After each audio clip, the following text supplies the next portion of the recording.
Hi everyone. आज आपल्याला नवीन topic शिकायचा आहे ज्याचं नाव आहे डोमेन ऑफ आर्टिफिशियल इंटेलिजन्स. आतापर्यंत आपण सगळी माहिती घेतली आर्टिफिशियल इंटेलिजन्सची. नेमकं आर्टिफिशियल इंटेलिजन्स कशाला म्हणायचं, त्याचे एक्झाम्पल्स, आर्टिफिशियल इंटेलिजन्सचा हेल्थ केअर सेक्टरमध्ये काय काय यूज आहे, तशाच प्रकारे आर्टिफिशियल इंटेलिजन्सचा ॲग्रिकल्चर फील्डमध्ये काय यूज होतो, तशाच प्रकारे त्याचा अजून बऱ्याच गोष्टींमध्ये यूज केला जातो. डे टू डे लाईफमध्ये आपण आर्टिफिशियल इंटेलिजन्स वापरतो. त्या सगळ्या गोष्टीची माहिती आपण लास्ट सेशनमध्ये घेतली होती. आपण हे पण बघितलं होतं मशीन लर्निंग कशाला म्हणायचं. मशीन लर्निंगचे टाईप सुद्धा आपले झाले होते. एक सुपरवाइज मशीन लर्निंग आपण बघितलं होतं, दुसरं अनसुपरवाइज मशीन लर्निंग बघितलं होतं. आज आपल्याला शिकायचं आहे आर्टिफिशियल इंटेलिजन्सचे सबडोमेन. आता आपल्याला आर्टिफिशियल इंटेलिजन्स ही खूप मोठी फील्ड आहे माहिती, त्याच्यामध्ये खूप सबडोमेन सुद्धा आहे. तर ते सुद्धा आपल्याला आजच्या सेशनमध्ये कव्हर अप करायचे. सगळे सबडोमेन आज आपण कव्हर करू, जसं की आर्टिफिशियल इंटेलिजन्स असेल, मशीन लर्निंगची थोडीशी माहिती घ्यायची आहे, त्याच्यानंतर NLPची थोडीशी माहिती घ्यायची आहे आणि कम्प्युटर विजनची सुद्धा आपल्याला माहिती घ्यायची आहे. तर आजचं हे सेशन झाल्यानंतर तुम्ही एवढे कॅपेबल व्हाल की तुम्हाला एखादं जर ऍप्लिकेशन असेल किंवा एखादं जर टूल असेल ते बघून ओळखता येईल की हे कोणत्या टेक्नॉलॉजीद्वारे बनवलं गेलेलं आहे. आता पहिली जी टेक्नॉलॉजी आहे ज्याचं नाव आहे आर्टिफिशियल इंटेलिजन्स. आधी आपण थोडंसं माहिती घेऊया आर्टिफिशियल इंटेलिजन्स विषयी. आपण लास्ट सेशनला बघितलं होतं की आर्टिफिशियल इंटेलिजन्स मध्ये आपण काय करतो, तर आपल्या मशीन्सला माणसासारखा मेंदू देतो, जेणेकरून ते तशा प्रकारे विचार करू शकेल, समजू शकेल आणि आपल्याला रिस्पॉन्स सुद्धा देऊ शकेल. तीच इथे देऊन आहे की बघा, आर्टिफिशियल इंटेलिजन्स मध्ये कोणकोणत्या गोष्टी घडतात. एक तर लर्निंग, म्हणजे जसे एखाद्या लहान मुलाला आपण शिकवतो तशाच प्रकारे आपल्याला आपल्या मशीन्सला सुद्धा शिकवावं लागते. आणि ते शिकल्यानंतर आपली मशीन काय करते, तर आपले प्रॉब्लेम सॉल्व्ह करते, आपली गोष्ट समजून घेते, आपल्याला रिस्पॉन्स सुद्धा करते.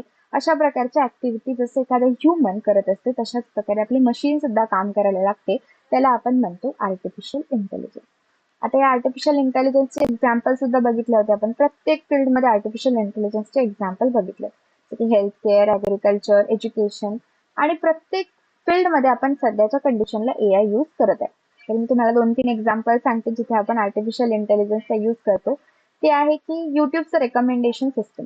म्हणजे मला जर एखादा व्हिडिओ युट्यूबवर सजेस्ट होत असेल तर त्याच्या मागे युट्यूब माझ्या सगळ्या गोष्टी ट्रॅक करते आणि मला रिस्पॉन्स करतो. म्हणजे जसा आधी तो शिकतो, समजून घेतो आणि नंतर मला रिस्पॉन्स करतो. तर इथे सुद्धा आर्टिफिशियल इंटेलिजन्सचा यूज पूर्णरित्या केलेला आहे. त्याच्यानंतर नेक्स्ट जो आपल्याला टॉपिक बघायचा आहे त्याचं नाव आहे मशीन लर्निंग. आता हा एक वेगळा सबडोमेन आहे आपल्या आर्टिफिशियल इंटेलिजन्सचा. याच्यामध्ये ओव्हरऑल आपण बघतो की एखाद्या मशीनला आपण एक्सपिरियन्स आणि डेटा थ्रू कशा प्रकारे एखादी गोष्ट शिकवतो. जसं की एखाद्या लहान मुलाला, सपोज एखादा जर लहान मुलगा असेल, त्याला आपण लहानपणी कशा प्रकारे शिकवतो, त्याच्यानंतर तो ते समजून घेतो आणि त्याच्यानंतर आपल्याला एक रिस्पॉन्स देतो. तशाच प्रकारे आपण मशीन्सला जेव्हा शिकवतो आणि ते शिकवल्यानंतर आपली मशीन पूर्णपणे ट्रेन होते आणि आपल्याला एक रिस्पॉन्स देते, ह्या टेक्नॉलॉजीला आपण म्हणत असतो मशीन लर्निंग. आता या मशीन लर्निंगचे खूप सारे एक्झाम्पल्स आपल्याला बघायला मिळतात. मशीन लर्निंगद्वारे आपण 2 टाइप्स पण बघितले होते, जे आहे सुपरवाइज मशीन लर्निंग आणि unsupervised machine learning. Supervised machine learning मध्ये जो डेटा आपण देतो तो असतो लेबल डेटा. म्हणजे जिथे आपण प्रत्येक इमेजेसच्या खाली तिथे तिचं नाव मेन्शन करतो किंवा काहीतरी लेबलिंग करतो. आणि अनसुपरवाइज डेटा असेल तर तिथे आपण त्याचं नाव किंवा कोणतीही गोष्ट मेन्शन करत नाही. आता मशीन लर्निंगद्वारे जर मला एखाद्या सिस्टीमला किंवा एखाद्या मशीनला शिकवायचं असेल तर कशा प्रकारे शिकवेल. सपोज माझी सिस्टीम पूर्णपणे नवीन आहे किंवा माझी मशीन जी आहे ती पूर्णपणे नवीन आहे आणि मला माझ्या मशीनला शिकवायचं आहे की कॅट आणि डॉग मध्ये डिफरन्स काय असतो, किंवा कशा प्रकारे मी एखादी कॅटची इमेज ओळखू शकते किंवा कशा प्रकारे मी एखादी डॉगची इमेज ओळखू शकते. तर मी काय करेल, सिस्टीम मध्ये पहिल्यांदा पूर्ण डेटा देईल. म्हणजे एखादी कॅट कशा प्रकारची दिसते याचे सगळे फोटो गोळा करेल आणि ते फोटो माझ्या मशीनला देईल. त्याच्याच प्रमाणे मी एखादा डॉग कशा प्रकारे दिसते याचे सगळे वेगवेगळ्या प्रकारचे फोटो गोळा करेल. एक काइंडचा फोटो कधी घ्यायचा नाही, वेगवेगळ्या काइंडचे फोटोज घ्यायचे. जसं की कलर मध्ये डिफरन्स असेल, शेप मध्ये डिफरन्स असेल किंवा पॅटर्न मध्ये डिफरन्स असेल, तर असे डॉगचे सुद्धा फोटो गोळा करेल. आता हे दोन्ही पण फोटो माझ्याकडे गोळा झाल्यानंतर मी तो सगळा डेटा माझ्या मशीनला किंवा माझ्या कम्प्युटरला देऊन टाकेल. माझं कम्प्युटर काय करणार, सगळ्या गोष्टी अनालाइज करेल. अनालाइज म्हणजे काय, एक एक छोटा छोटा एलिमेंट, जसं की आईज असेल, नोज असेल, लिप्स असतील किंवा अजून दुसऱ्या कोणत्या टेल असेल, डॉगचा कलर असेल, शेप असेल, ह्या सगळ्या गोष्टी आपल्या जे मशीन लर्निंग आहे या टेक्नॉलॉजीद्वारे आपली मशीन पूर्णपणे अनालाइज करते किंवा समजून घेते. आता ही पूर्णपणे समजली.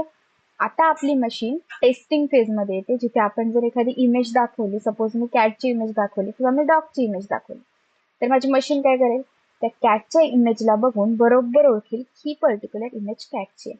डॉगच्या इमेजला बघून बरोबर ओळखेल की ही पर्टिक्युलर इमेज डॉगची आहे. झालं, सिम्पल. ह्यालाच आपण म्हणतो मशीन लर्निंग.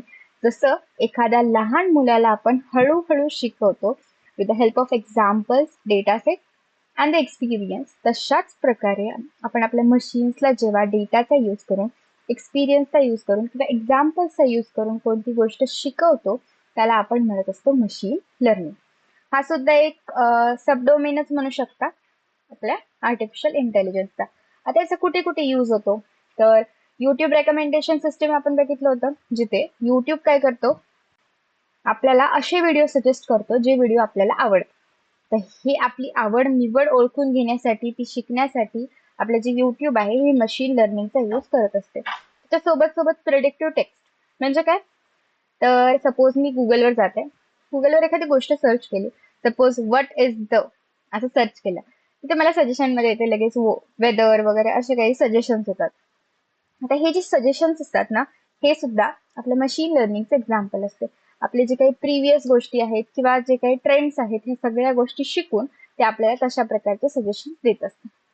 त्याच्या सोबत सोबत स्पॅम डिटेक्शन किंवा स्पॅम फिल्टर्स, म्हणजे जे मेल आपण वापरतो, जीमेल मध्ये काय होते, असे जे काही मेल्स आहेत जे स्पॅम आहेत ते लगेच वेगळे होऊन जातात ऑटोमॅटिकली. तर ते टेक्स्ट ओळखण्यासाठी सुद्धा आपलं जे कम्प्युटर आहे हे मशीन लर्निंगचा यूज करत असते. मशीन लर्निंग आपल्या डे टू डे लाईफमध्ये खूप जागेवर वापरली जाते. आणि तुम्हाला आज नवीन टास्क आहे की जिथे जिथे आपण मशीन लर्निंग वापरतो त्या सगळ्या गोष्टी आपल्या डे टू डे लाईफ मधल्या तुम्ही शोधायच्या आहे. त्याच्यानंतर आपल्याला नेक्स्ट टॉपिक बघायचा आहे किंवा नेक्स्ट सबडोमेन बघायचं आहे, ज्याचं नाव आहे नॅचरल लँग्वेज प्रोसेसिंग म्हणजे NLP. आतापर्यंत आपण दोन सब टेक्नॉलॉजीज किंवा सबडोमेन्स बघितले. आता आपल्याला एक तिसरा सबडोमेन बघायचा आहे NLP नावाचा. आता ह्याच्या नावामध्येच ओव्हरऑल याचं मिनिंग आहे नॅचरल लँग्वेज प्रोसेसिंग. म्हणजे नॅचरल लँग्वेज ज्या काही आहे त्याला प्रोसेस करणं. नॅचरल लँग्वेज कोणकोणते आहेत, द नॅचरल लँग्वेज आपण जनरली म्हणतो ह्युमन लँग्वेजचा, जसं की मराठी असेल, इंग्लिश असेल, हिंदी असेल, या सगळ्या लँग्वेजेसला आपण म्हणत असतो ह्युमन लँग्वेज. ह्युमन ज्या लँग्वेजेस डे टू डे लाईफमध्ये एकमेकांसोबत कम्युनिकेट करण्यासाठी वापरतात त्या साहजिक आहे ह्युमन लँग्वेज आहे. आणि त्याच ह्युमन लँग्वेजला आपण नाव दिलेलं आहे नॅचरल लँग्वेज. आणि त्याच नॅचरल लँग्वेजला प्रोसेस करणं म्हणजे नॅचरल लँग्वेज प्रोसेसिंग. आपल्याला माहिती आहे की कम्प्युटरला आपल्या लँग्वेजेस समजत नाही, तर मग कम्प्युटरला जर माझी लँग्वेज समजून घ्यायची असेल तर आपण कोणत्या टेक्नॉलॉजीचा यूज करतो, तेव्हा आपण NLP या टेक्नॉलॉजीचा यूज करत असतो. म्हणजे जे काही तुम्ही बघता, अलेक्साला तुम्ही म्हटल्यानंतर प्ले दिस सॉन्ग, अलेक्सा काय करेल, लगेच तो सॉन्ग प्ले करेल. किंवा अलेक्साला तुम्ही एखादा प्रश्न विचारला किंवा सिरीला एखादा प्रश्न विचारला तर काय होते, लगेच तुम्हाला एक रिस्पॉन्स मिळतो. तर ही जी टेक्नॉलॉजी आहे ज्याच्याद्वारे तुम्ही जो प्रश्न विचारला तो अलेक्सा किंवा सिरी समजून घेते आणि तुम्हाला त्याच लँग्वेजमध्ये रिस्पॉन्स करते, या टेक्नॉलॉजीला आपण म्हणत असतो NLP म्हणजे नॅचरल लँग्वेज प्रोसेसिंग. चॅटबॉट असेल, गुगल ट्रान्सलेशन असेल, व्हॉइस असिस्टंट असेल, हे सगळे याचे एक्झाम्पल्स आहेत. जिथे जिथे एखादी लँग्वेज यूज केली जाते किंवा लँग्वेजशी रिलेटेड एखादी गोष्ट ओळखली जाते, ट्रान्सलेट केली जाते किंवा अजून दुसऱ्या काही घटना घडत असेल लँग्वेजशी रिलेटेड, तर आपण म्हणू शकतो की ही टेक्नॉलॉजी जी आहे ती NLP मध्ये मोजल्या जाते.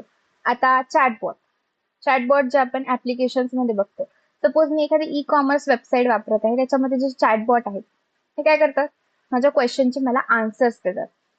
प्रत्येक वेळेस मला कस्टमर केअरला फोन करण्याची गरज नाही आहे. जे चॅटबॉट आहेत ते मला इझिली आन्सर प्रोव्हाइड करतात. तर हे जे चॅटबॉट आहेत हे सुद्धा आपली लँग्वेज समजून घेण्यासाठी NLP या टेक्नॉलॉजीचा यूज करत असतात.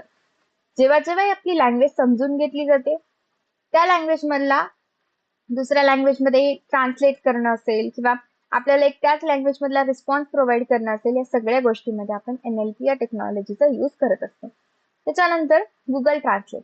आपल्या सगळ्यांना माहिती आहे गुगल ट्रान्सलेट काय करते, एका लँग्वेज मधून दुसऱ्या लँग्वेज मध्ये कोणती पण गोष्ट ट्रान्सलेट करते. तर ती ट्रान्सलेट करण्यासाठी ते NLP या टेक्नॉलॉजीचा यूज करत असतात. Instantly convert the text between languages. म्हणजे काय? तर तुम्ही एखाद्या लँग्वेजमध्ये जर टेक्स्ट दिला तर तो लगेच दुसऱ्या लँग्वेजमध्ये तुम्हाला इझिली ट्रान्सलेट करून मिळतो. हे NLP टेक्नॉलॉजी द्वारे शक्य आहे. त्याच्यानंतर आहे व्हॉइस असिस्टंट.